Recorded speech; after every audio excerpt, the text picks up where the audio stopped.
Hello students, welcome to Angels online platform. आज हम 12th standard का अगस्त महीने का मेगा टेस्ट का सॉल्यूशन करने जा रहे हैं। ठीक है, तो जिसमें फर्स्ट क्वेश्चन हमारे पास है integration from under root X square plus 8x plus 12। तो इसमें क्या करना है तुम लोगों को, under root X square plus 8x plus 12 dx ये दे रखा है। तो इसमें परफेक्ट स्क्वायर करके वही का वही वाला फॉर्मूला अप्लाई कर देना सिर्फ। ठीक है, तो under root X square plus 8x plus 16 minus 4 करेंगे परफेक्ट स्क्वायर के लिए। तो ये हो जाएगा अंडर रूट एक्स प्लस 4 का होल स्क्वायर माइनस 2 का होल स्क्वायर। तो वही का वही वाला फॉर्मूला अप्लाई करोगे तो तुम लोग को आंसर मिलेगा 1/2 into X plus 4 under root X square plus 8x plus 12 minus 2 log mod x plus वही का वही, विच इज ऑप्शन बी। ठीक है, चलिए नेक्स्ट क्वेश्चन पे आगे बढ़ते।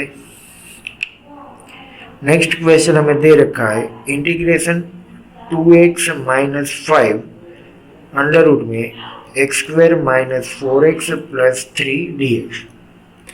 तो यहाँ पे क्या करना है कि ये जो अंडर रूट में अंदर दे रखा है उसको डिफ्रेंशिएशन बाहर वाले को बनाना है, मतलब बाहर वाले लीनियर को स्क्वायर रूट के अंदर जो भी दे रखा है उसके डिफ्रेंशिएशन के टर्म में कन्वर्ट करना है। तो वो हम कैसे करेंगे, तो वो एमएन मेथड से एक तरीका है, लेकिन यहाँ पे शॉर्टकट से हो जाएगा क्योंकि अंडर रूट में जो दे रखा है उसका डिफ्रेंशिएशन होता है 2x माइनस 4।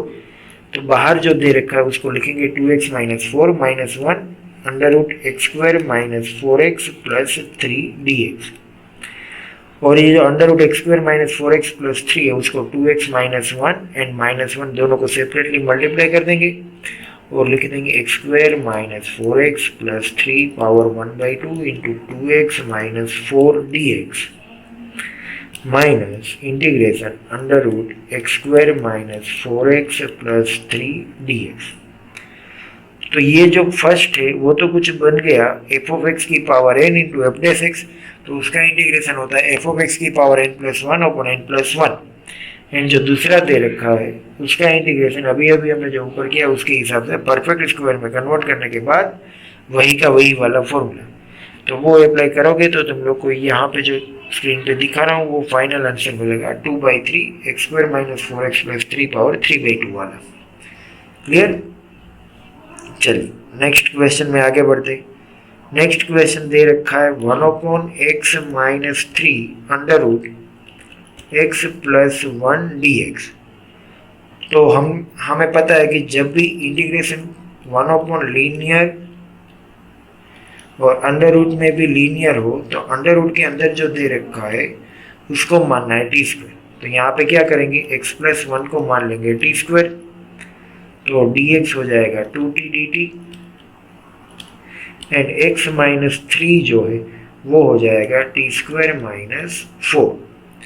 ठीक है, तो उसको क्वेश्चन में रखने के बाद फाइनली हमें मिलेगा under root 1/t square minus 4 into T और ऊपर हो जाएगा 2t dt। तो 2 बाहर t कैंसिल, बचेगा 1/t square minus 2 square dt। तो यहाँ पे 1/x square minus a square का फॉर्मूला अप्लाई करेंगे तो आ जाएगा।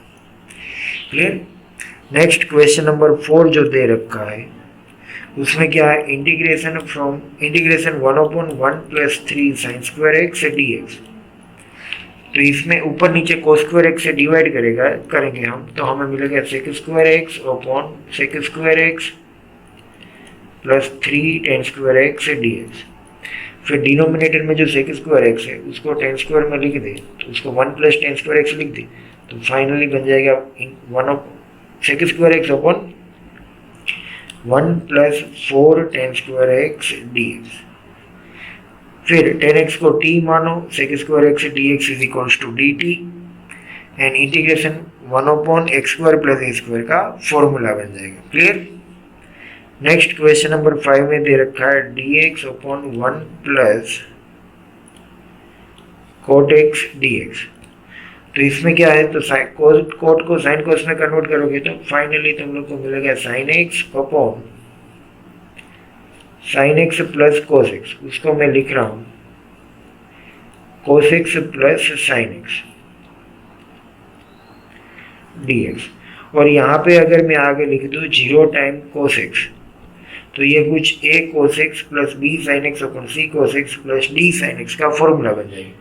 तो उसका फॉर्मूला होता है इन दोनों का मल्टीप्लिकेशन प्लस इन दोनों का मल्टीप्लिकेशन, मतलब 0 इंटू 1, 1 इंटू 1, 1 अपॉन सी स्क्वायर प्लस डी स्क्वायर। तो यहाँ पे c है वो 1, d है वो भी 1, तो उन दोनों का सम कितना होगा, सी स्क्वायर प्लस डी स्क्वायर, मिलेगा हमें 2 इंटू का x प्लस इन दोनों का मल्टीप्लिकेशन माइनस करके 1 इंटू 1 यानी कि 0 माइनस 1, तो minus 1 divide by 2 log mod denominator, तो log mod sine x plus cos x plus का c, तो हमें मिल जाएगा 1/2x minus 1/2 log mod sine x plus cos x, वो अपना आंसर।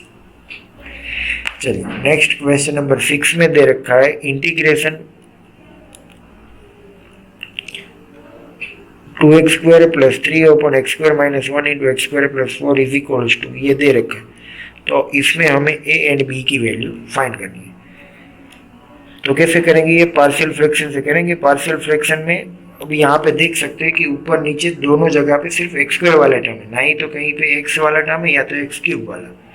तो इसमें हम क्या करेंगे, सबसे पहले एक्स स्क्वायर की जगह पे सिर्फ वाई रखेंगे, एज्यूम नहीं कर रहे, यहाँ पे रिप्लेस कर रहे, और फिर इसको ए से पार्शियल फ्रैक्शन के फॉर्म में लिखेंगे a open y minus 1 plus b open y plus 4। LCM लेके a एंड b की वैल्यू निकालेंगे तो वो हमें मिलेगा 1 1। तो ये a एंड b की वैल्यू यहाँ पे रखने के बाद क्वेश्चन में रखेंगे तो क्वेश्चन कुछ ऐसा हो जाएगा। और फिर integration from 1 open x square minus 1 dx plus integration from 1 open x square plus 4 का इंटीग्रेशन, तो आता है 1 open x square minus a square, यहाँ पे 1 open x square minus a square and यहाँ पे 1 ओपन एक्स स्क्वायर प्लस ए square का formula. चलिए नेक्स्ट क्वेश्चन हमें दे रखा है integration sine cube 2x upon कोस पावर 5 2x dx। तो इसको अगर सिंप्लीफाई करें तो साइन क्यूब को एक कोस क्यूब देंगे तो बन जाएगा टेन क्यूब 2x इंटू, और एक कोस स्क्वायर जो नीचे बचेगा उसको लिख देते हैं सेक स्क्वायर 2x dx। तो टेन क्यूब dx का डिफरेंस है, टेन क्यूब 2x का डिफरेंशिएशन होता है, मतलब 10 2x का डिफरेंशिएशन होगा 2 सेक स्क्वायर 2x। तो यहाँ पे डिफरेंशिएशन के लिए हम 2 से मल्टीप्लाई एंड डिवाइड करेंगे, तो एफ ऑफ एक्स की पावर n इंटू एफ डेस एक्स का जैसा, तो 10 2x की पावर 4 डिवाइड बाई 4 प्लस का c, फाइनल बचेगा 10 पावर 4 2x अपॉन 8 प्लस का c। चलिए नेक्स्ट क्वेश्चन नंबर 8 पे आगे बढ़े, तो उसमें क्या दे रखा है x power minus 2/3 in bracket 1 plus x power 1/3 की पावर 1/2। अब यहाँ पे एक था कि highest power of x common निकाले, लेकिन ये ऐसा कुछ है नहीं। अब तो इसमें जो ब्रैकेट के अंदर दे रखा है उसको मान लेते हैं हम टी स्क्वायर। उसका रीजन क्या है, तो पावर जो है वो 1/2 है, तो टी स्क्वायर मानेंगे तो पावर में से 1/2 भी हट जाएगा इसी रीजन में। तो उसको टी स्क्वायर मानोगे तो यहाँ पे जो हमें ये 1/3 x power 2/3 dx is equals to बन जाएगा dt। तो क्वेश्चन में बन जाएगा 6 इंटीग्रेशन टी स्क्वायर dt, और उसका इंटीग्रेशन हमें पता है t³/3। क्लियर। चलिए नेक्स्ट क्वेश्चन नंबर 9 में क्या बोला है, the greatest coefficient in the expansion of 1 plus x power 2n plus 2। तो 1 plus x power 2n plus 2 में इसका जनरल टर्म देखें तो हमें मिलेगा 2n plus 2cr into x power r।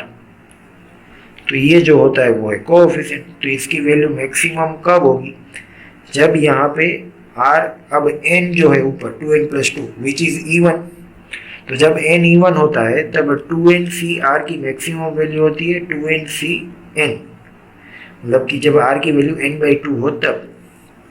तो यहाँ पे r की वैल्यू 2n प्लस 2/2 होगी, r is equals to 2n plus 2/2 होगा, तब इसकी वैल्यू मैक्सिमम हो जाएगी। तो इसकी मैक्सिमम वैल्यू कुछ होगी 2n plus 2cn plus 1। Clear. चलिए नेक्स्ट क्वेश्चन में आगे बढ़ते हैं। नेक्स्ट क्वेश्चन में अपने पास है c0/1 plus c1/2 plus c2/3 plus up to plus cn/2। n+1। तो यहाँ पे सी आर का मतलब जो है वो है N C R, and we know that 1 + x⁻n का एक्सपेंशन होता है nc0 x⁻0, nc1 x⁻1 plus nc2 x² plus up to plus ncn x3, ncn x⁻n। तो इसको सिंप्लीफाई करेंगे हम, सॉरी सिंप्लीफाई नहीं करना, यहाँ पे क्या करना है, दोनों side integration from 0 to 1 apply करेंगे, तो हमें जो क्वेश्चन में चाहिए उसके जैसा कुछ मिल जाएगा। उसकी वैल्यू यहाँ पे हमें मिल रही है कुछ 2n+1 - 1 अपॉन n+1। ठीक है, चलिए नेक्स्ट क्वेश्चन में आगे बढ़े। तो नेक्स्ट क्वेश्चन है कि x + y + z power n के एक्सपांशन में हमें x² y³ z पावर 4 का कोएफिशिएंट फाइंड करना है। ओके, इसका कोएफिशिएंट फाइंड नहीं करना, इसका कोएफिशिएंट दे रखा है a, तो हमें फाइंड करना है x⁻4 y⁻4 z का coefficient in terms of a। तो यहाँ पे हमें पता है कि कोई भी 3 टर्म वाले में x⁻1 x⁻1 p y⁻q z⁻r कब बनता है, जब p + q + r = 1, और x⁻p y⁻q एंड z⁻r का कोएफिशिएंट होगा ncp into n - p c n - p - q into n - p - q c n - p + qr यानी कि 0। ठीक है, ये होता है। तो यहाँ पे x² y³ z⁻4 का कोएफिशिएंट कब बनेगा, क्या बनेगा, तो वो होगा nc2 into n - 2 c n - 2 - 3 into n - 2 - 3c 0। और यहाँ पे n की वैल्यू क्या होगी, अब x² y³ z⁻4 वाला टर्म बन रहा है, इसका मतलब n की वैल्यू होगी 2 + 3 + 4 यानी कि 9। तो इसमें 9 रखने से जो मिले वो अपना हो जाएगा आंसर यानी कि a। सेम वे फिर हमें कोएफिशिएंट किसका फाइंड करना है, तो x⁻4 y⁻4 z, तो उसका कोएफिशिएंट फाइंड करने के लिए क्या होगा, तो 9c4 into 5c4 into 1c0। ये कैसे आया, तो 4 यहाँ पे ये जो लिखा हुआ उसमें p q r की जगह पे 4 4 1 रखना है। क्लियर, चलिए नेक्स्ट आगे बढ़ते हैं क्वेश्चन नंबर 12 पे। तो उसमें दे रखा है the sum of 21c10 + 21c9 plus up to plus 21c0, ये हमें फाइंड करना है।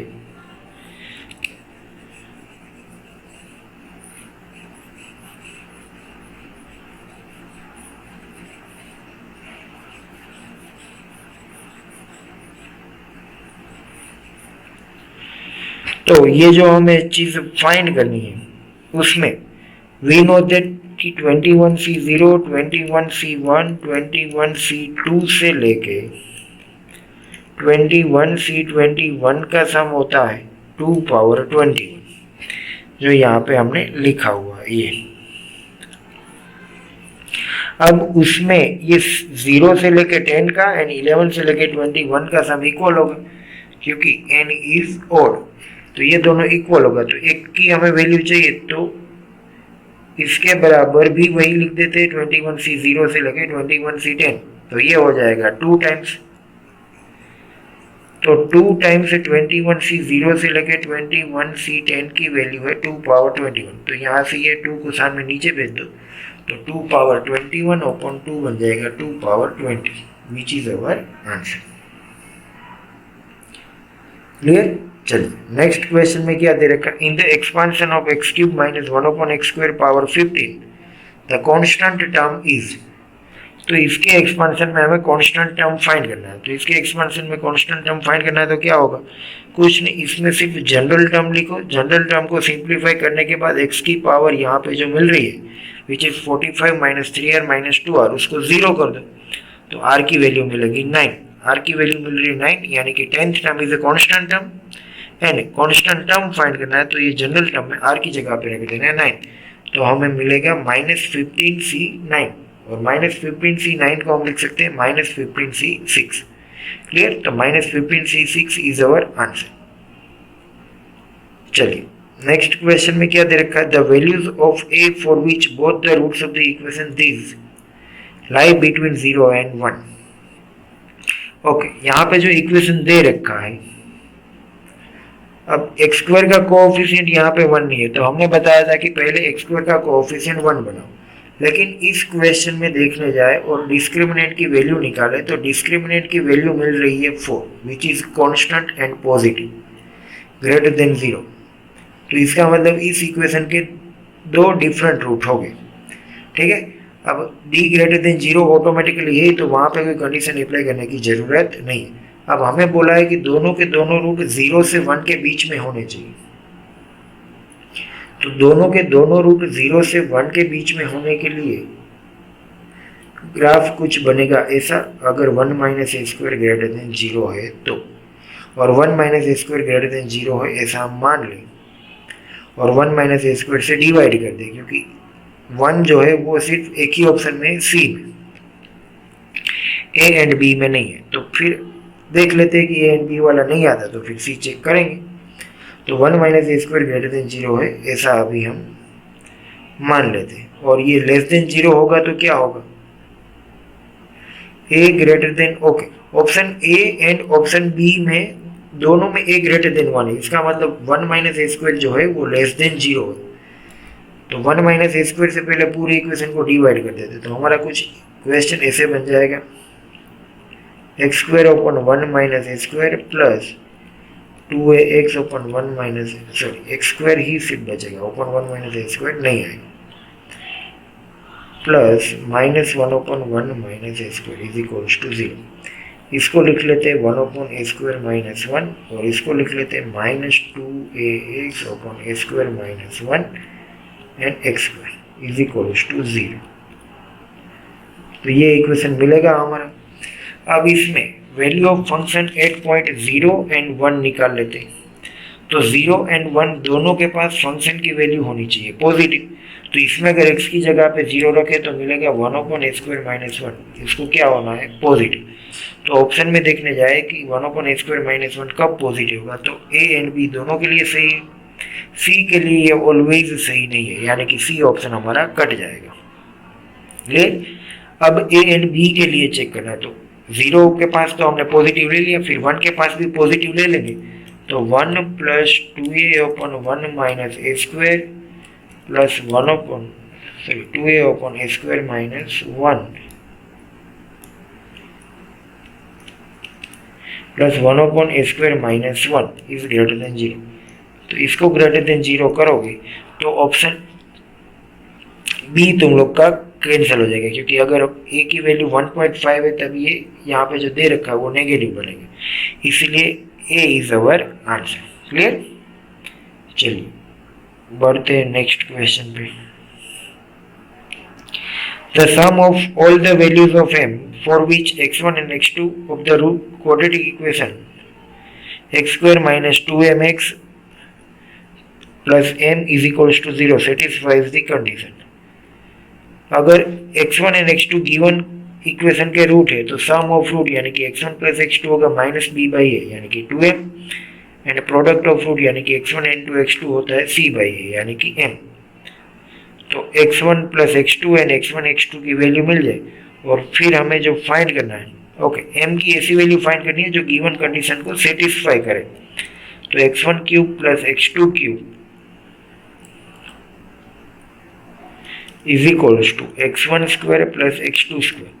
अब यहाँ पे x1 क्यूब वाले को a प्लस बी के टर्म में लिखे तो वो मिलेगा x1 plus x2 into x1 square plus x2 square minus x1 x2, and x1 square plus x2 square को लिख सकते हैं x1 प्लस x2 का whole square minus 2x1 x2। Same way वापिस वो वैल्यू यहाँ पे रखेंगे x1 square plus x2 square में। तो फाइनली तुम लोग को यहाँ पे जो लिखा है x1 plus x2 in bracket x1 plus x2 का square minus 3x1 x2 is equals to a, उसमें m की वैल्यू रखोगे तो यहाँ पे जो हमें दे रखा है ये 2m इंटू ये, तो उसको 2m को अंदर मल्टीप्लाई कर देंगे तो मिलेगा 8m cube minus 6m square minus 4m square plus 2m is equals to 0। इसको सिंप्लीफाई करें तो 8m cube minus 10m square plus 2m is equals to 0। और m की सारी वैल्यूज का सम फाइंड करना है, यानी कि सम ऑफ रूट्स क्या हो जाएगा माइनस बी बाई ए। यहाँ पे माइनस बी बाई ए करोगे तो मिलेगा minus of minus 10 divide by 8 यानी कि 5/4। क्लियर? चलिए नेक्स्ट क्वेश्चन में दे रखा है हमें, if ABC be the sides of a triangle and the equation these and these have a common root then angle C is। अब यहाँ पे ABC जो है वो ट्राइंगल की साइड है एंड इन दोनों इक्वेशन का कॉमन रूट है। अब देखने जाए तो ये इक्वेशन देख के हमें पता चल जाना चाहिए कि 5x square plus 12x plus 13 जो है उसके दोनों के दोनों रूट इमेजिनरी हो गए, क्योंकि बी स्क्वायर 12 स्क्वायर माइनस 4 5 13 ये मिल रहा है लेस देन 0। डिस्क्रिमिनेंट नेगेटिव, इसका मतलब दोनों रूट नेगेटिव, सॉरी इमेजिनरी। अब दोनों के दोनों रूट इमेजिनरी है, मतलब कि ये दोनों इक्वेशन का सिर्फ सिंगल रूट कॉमन नहीं हो सकता, हो गए तो हो गए दोनों के दोनों। तो वो अगर कोई भी दो इक्वेशन के, कोई भी दो क्वाड्रेटिक इक्वेशन के दोनों रूट कॉमन है तो उसका मतलब क्या है कि a1 upon a2 is equals to b1 upon b2 is equals to c1 upon c2। तो यहाँ पे होगा a upon 5 is equals to b upon 13 is equals to c upon b upon 12 is equals to c upon 13। Clear? और हमें पता है कि एक से ज्यादा बार बराबर की साइन दिखे तो क्या लेना है के, तो a 5 के, b हो जाएगा 12 के एंड c हो जाएगा 13 के।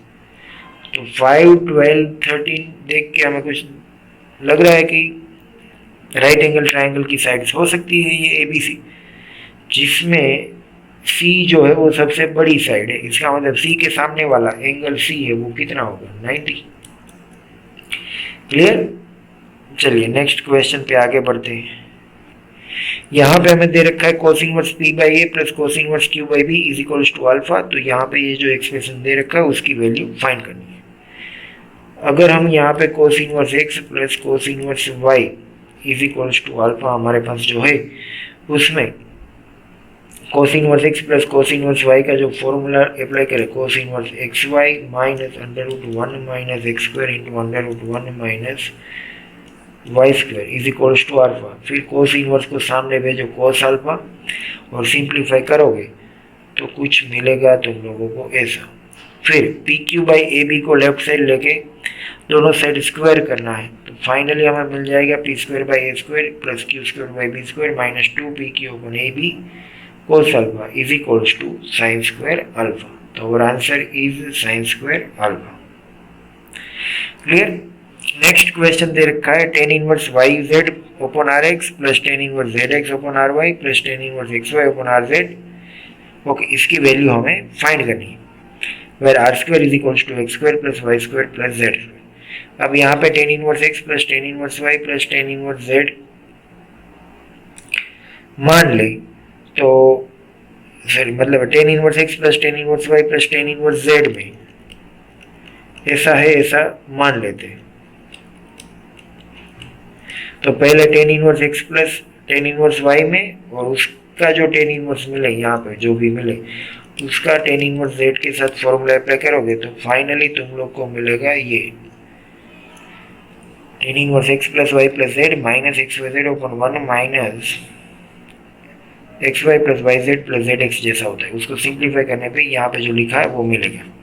ठीक है, और जिसमें x square plus y square plus z square हमें दे रखा है r, तो ये इसकी जो वैल्यू है वो है आर स्क्वायर। तो r square by r square 1 और 1 माइनस 1 0, यानी कि ये बन जाएगा अंदर इन्फिनिटी और ये इन्फिनिट बन जाएगा तो tan इनवर्स इन्फिनिट क्या होता है 5/2। ठीक है, चलो नेक्स्ट क्वेश्चन में देखते हैं क्या दे रखा है cos inverse 3 plus 5 cos x open 5 plus 3 cos x. तो इसमें क्या करना है, तो यहाँ पे cos x का जो फॉर्मूला होता है cos 2 थीटा वाला, यानी कि 1 minus ten square x by to open 1 plus ten square x by to, ऊपर नीचे रखने के बाद एलसीएम लोगे तो ऐसा मिलेगा, और ये ब्रैकेट को ओपन कर देंगे तो फाइनली मिलेगा 4 minus ten square x by to open 4 plus ten square x by to, और ऊपर नीचे 4 से डिवाइड करेंगे तो कुछ ये बन जाएगा। तो cos इनवर्स ये कुछ हो गया, cos inverse 1 minus x square open 1 plus x square which is the formula of tan inverse x, two tan inverse x. तो फाइनली बन गया टू टेन इनवर्स के अंदर 1 by two tan x by two, तो two tan inverse 1 by two tan x by two, यानी कि d is our answer. चलिए next question number 20 में देखते हैं। तो उसमें क्या, if sin inverse 2a upon 1 plus a square plus sin inverse 2b upon 1 plus b square is equals to 2 tan inverse x, then find the value of x। तो यहाँ पे क्या करेंगे, तो हमें पता होना चाहिए कि sin inverse 2x upon 1 plus x square is equals to होता है 2 tan inverse x, ठीक है। तो ये हो जाएगा 2 tan inverse a और ये हो जाएगा 2 tan inverse b। तो वहाँ पे 2 tan inverse a and tan inverse b रखने के बाद फाइनली तुम लोग को मिलेगा यहाँ पे, इसका मतलब दो सब साइड से 2 कैंसिल करोगे तो मिलेगा 2 tan inverse a plus tan inverse b is equals to tan inverse a, और लेफ्ट हैंड साइड में tan inverse alpha plus tan inverse beta का फॉर्मूला अप्लाई करें तो बन जाएगा tan inverse a plus b open 1 minus a b is equals to tan inverse x. tan inverse गए तो x मिलेगा a b open 1 a plus b upon 1 minus ab, तो our answer is D। Clear. चलिए next question number 21 में देखते हैं। तो यहाँ पे क्वेश्चन नंबर 21 में alpha cube upon 2 cosec square 1 by two tan inverse alpha by two plus beta cube by two sec square 1 by two tan inverse beta upon alpha. तो इसमें लंबा चौड़ा सॉल्यूशन करने की ज़रूरत नहीं है, तो यहाँ पे क्या करेंगे हम अल्फ़ा एंड बीटा की डिफरेंट वैल्यू ले लेंगे तो भी काम हो जाएगा। अब अल्फ़ा एंड बीटा 1 भी ले सकते हो, फिर alpha is equals to √3 and beta is equals to 1 लो, या तो beta is equals to 1 and alpha is equals to √3। Option में रखो और जो वैल्यू मिले, मतलब ऑप्शन में रखने से जो मिले वो क्वेश्चन में अल्फ़ा एंड बीटा की जगह पर रखने से मिलना चाहिए। क्लियर। चलिए नेक्स्ट क्वेश्चन देखते हैं। If a b c are positive real numbers then a by B plus B by C plus C by a is greater than और इक्वल टू। तो हमने तुम लोग को बताया था कि अभी मिनिमम वैल्यू फाइंड करनी हो या तो ग्रेटर देन और इक्वल टू करके कुछ फाइंड करना हो, तो इसमें एक बार हम arithmetic mean is greater than और इक्वल टू जियोमेट्रिक मीन का आइडिया लगाएंगे। तो यहाँ पे देखने जाए तो a by B plus B by C plus C by a में इसको x, इसको y एंड इसको z ले ली, तो x plus y plus z by 3 ये हो गया arithmetic mean, and x plus y x into y into z, x Y Z की पावर 1/3 ये हो गया जियोमेट्रिक मीन। तो इन दोनों के बीच में क्या रिलेशन होता है, तो arithmetic mean is always greater than और इक्वल टू जियोमेट्रिक मीन। तो इसमें एक्स वाई जेड की जगह पे A by B, B by C and C by A रखने से तुम लोग को मिलेगा A by B plus B by C plus C by A divide by 3 is greater than और इक्वल टू 1 की पावर 1/3। तो 3 सामने जाएगा तो मिनिमम वैल्यू क्या मिलेगी 3। क्लियर। चलिए नेक्स्ट क्वेश्चन देखते हैं। Sides of a triangle a b c are in GP if r be the common ratio of the GP then. अब sides of a triangle a b and c है वो GP में, तो यहाँ पे ले लेते b is equals to a r and c is equals to a r square. फिर ट्राइंगल की साइड्स के बीच का क्या रिलेशन होता है कि तो कोई भी दो साइड का सम है वो थर्ड साइड से बड़ा होता है। तो एक बार लो a plus b greater than c, एक बार लो b plus c greater than a and एक बार लो c plus a greater than b. और जैसे कि मैं एक लेके बताऊँ a plus b greater than c, तो इसमें क्या होगा a plus a r greater than a r square, तो 1 plus r greater than r square, और इसमें r square minus are minus 1 less than 0। फिर यहाँ पे वे भी कर से इसको सोल्व करो। और तीनों इक्वेशन को सॉल्व करने के बाद जो भी आर की कॉमन वैल्यू मिले वो अपना आंसर। ठीक है, चलिए next question, the determinant delta is equals to this is equals to 0 if, option है ABCR in AP, ABCR in AGP, ABCR in HP and alpha is the root of this.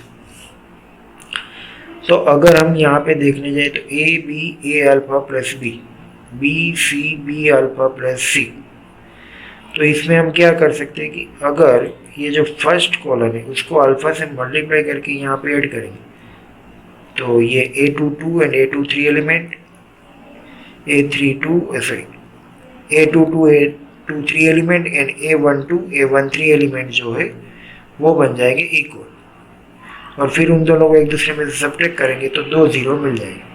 पहले मैं कर रहा हूँ C1 को alpha से multiply करके C2 में ऐड कर रहा हूँ, तो C2 की जगह पे लिख रहे C1 अल्फा प्लस C2, तो डिटर्मिनेंट कुछ हो जाएगा अपना A alpha plus A alpha plus B alpha plus C, A alpha square plus 2B alpha plus C, and last column है वो A alpha plus B alpha plus C and 0। फिर C2 की जगह पे लिखे C2 माइनस C3, तो determinant बन जाएगा A alpha plus B 0 A alpha square plus 2B alpha plus C, फिर A alpha plus B alpha plus C and 0, इसके बराबर है 0। और इस A alpha square plus 2B alpha plus C को लेके एक्सपांड करेंगे तो फाइनली हमें इस डिटर्मिनेंट की वैल्यू मिल जाएगी ये B square minus AC into A alpha square plus 2B alpha plus C। इसका मतलब है कि B square minus AC is equals to 0 और A alpha square plus 2B alpha plus C is equals to 0। अब B square is equals to AC is equals to 0 है, B square minus AC is equals to 0 है, that means A B C are in GP। अब वो तो option में है नहीं, तो इसका मतलब A alpha square plus 2B alpha plus C is equals to 0। Clear? चलिए नेक्स्ट क्वेश्चन देखते हैं। नेक्स्ट क्वेश्चन में क्या दे रखा है, the sum of the first n terms of the series 1 square plus 2 times 2 square plus 3 square plus 2 times 4 square up to n term is n into n plus 1 का square when n is even, when n is odd the some is, मतलब कि हमें यहाँ पे सम of n terms दे रखा है when n is even, जब n even है तब सम हो रहा है n इंटू n प्लस 1 का स्क्वायर बाई 2, तो हमें फाइंड करना है sum of n terms when n is odd. तो मान लेते हैं कि n जो है वो इवन है, तो n माइनस 1 क्या होगा, ऑड। तो हमें जो सम दे रखा n इंटू n प्लस 1 का स्क्वायर डिवाइड बाई 2, इसमें n की जगह पे n माइनस 1 रखे तो कुछ हो जाएगा n माइनस 1 इंटू n का स्क्वायर डिवाइड बाई 2। अब ये हो गया sum of n minus 1 terms which is odd. अब इसके बाद वाला टर्म क्या होगा, तो इसके बाद वाला टर्म होगा n स्क्वायर, तो इसमें हम ऐड कर देंगे n स्क्वायर, तो यहाँ पे n इवन भी हो जाएगा और ये sum of n terms when n is even, तो यहाँ पे होगा n minus 1 into n square plus 2n square divide by 2, और इसको सिंप्लीफाई करें तो n cube minus n square plus 2n square divide by 2, इसका मतलब होगा n square n cube plus n square divide by 2, that means n square into n plus 1 divide by 2। So our answer is A। ठीक है, चलो मिलते हैं तो फिर नेक्स्ट सॉल्यूशन में।